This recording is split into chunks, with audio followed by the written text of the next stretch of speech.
Selamat siang Pak, perkenalkan nama lengkap saya Novelina Maria Kabu dengan NIM 19030300012, kelas A, semester 3, jurusan Sosiologi. Pada video kali ini, saya akan menjelaskan buku kedua tentang teori sosiologi modern yang berjudul Pemikiran Sosiologis Berkontemporer. Teori sosiologi kontemporer melihat faktor sosial yang demikian sebagai variabel-variabel atau konsep-konsep yang memiliki karakteristik yang bersifat variabel. Faktor sosial atau variabel itu komplit, dapat diamati dan dapat diukur konsep-konsep variabel, dan batasan mereka yang tepat adalah dasar bagi pembentukan teori. Bentuk interaksi yang menggunakan simbol-simbol sebagai alat penyampaian pesan. Teori ini menekankan pada bagaimana orang berinteraksi dengan kelompok dengan menggunakan simbol.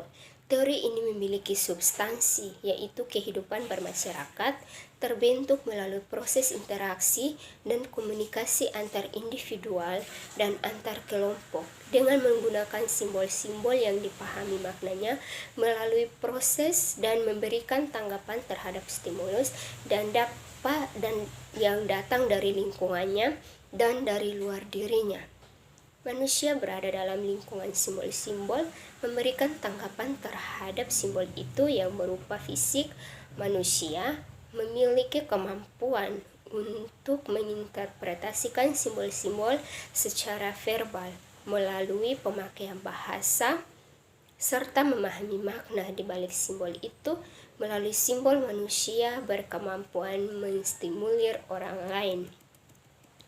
Teori ini memberikan seperangkat premis tentang bagaimana seorang diri, individu atau self, dan masyarakat atau society didefinisikan melalui interaksi dengan orang lain, di mana komunikasi dan partisipasi memegang peranan yang sangat penting dalam penelitian ilmu komunikasi.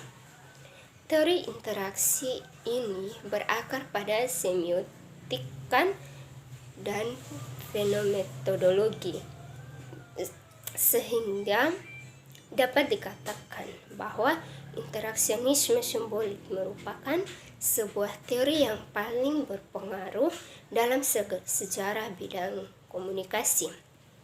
Sebagaimana yang telah kita pahami bersama bahwa komunikasi adalah proses pembentukan makna melalui pesan, baik pesan verbal maupun pesan non-verbal, yang berupa simbol-simbol, tanda-tanda, dan perilaku.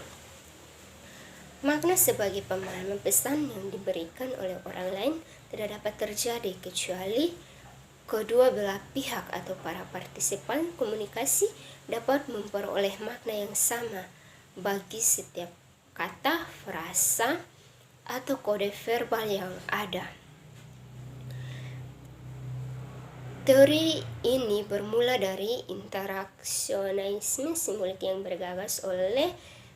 digagas oleh Georg Herbert Mead, yakni sebuah perspektif sosiologi yang dikembangkan pada kisaran pertengahan abad 20 dan berlanjut menjadi beberapa pendekatan teoris, yaitu aliran Chicago yang diprakarsa oleh Herbert Blumer.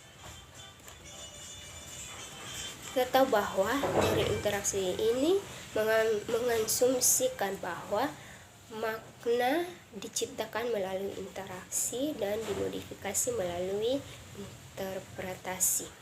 Teori ini juga mengasumsikan bahwa bagaimana manusia berinteraksi dengan manusia lainnya tergantung pada makna yang diberikan oleh manusia lainnya. Komunikasi yang efektif tidak akan terjadi tanpa adanya makna yang dibagikan. Kita akan mudah berkomunikasi dengan mereka yang memiliki kesamaan bahasa. Sebagaimana teori ini tergantung dari realitas sosial. Teori interaksi ini dibangun berdasarkan asumsi ontologi yang menyatakan bahwa realitas dibentuk secara sosial. Apa yang kita yakini benar didasarkan atas bagaimana kita dan orang lain berbicara tentang apa yang kita percaya untuk menjadi benar. Realitas selanjutnya didasarkan pada pengamatan, interpretasi, persepsi, dan konklusi yang dapat kita sepakati melalui pembicaraan. Berdasarkan teori interaksi simbolisme atau makna tidak ke dalam objek, namun berkembang melalui proses interaksi sosial antara manusia. Karena itu, makna berada dalam konteks hubungan baik keluarga maupun masyarakat, maka dibentuk dan dimodifikasi melalui proses interpretatif yang dilakukan oleh manusia. Sebagai manusia, kita memiliki kemampuan untuk menamakan sesuatu. Bahasa merupakan sumber makna yang berkembang secara luas melalui interaksi sosial antara satu dengan yang lain, dan bahasa disebut juga sebagai alat atau instrumen. Terkait dengan bahasa,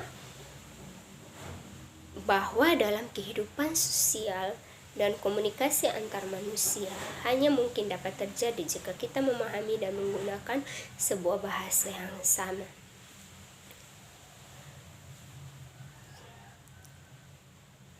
Dalam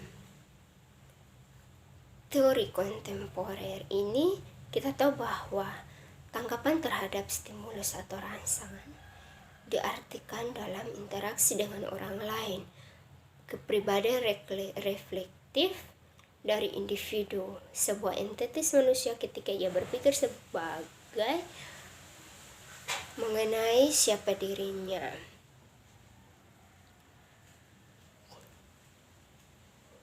Sekian video singkat saya ini, semoga bermanfaat bagi kita semua. Selamat sore.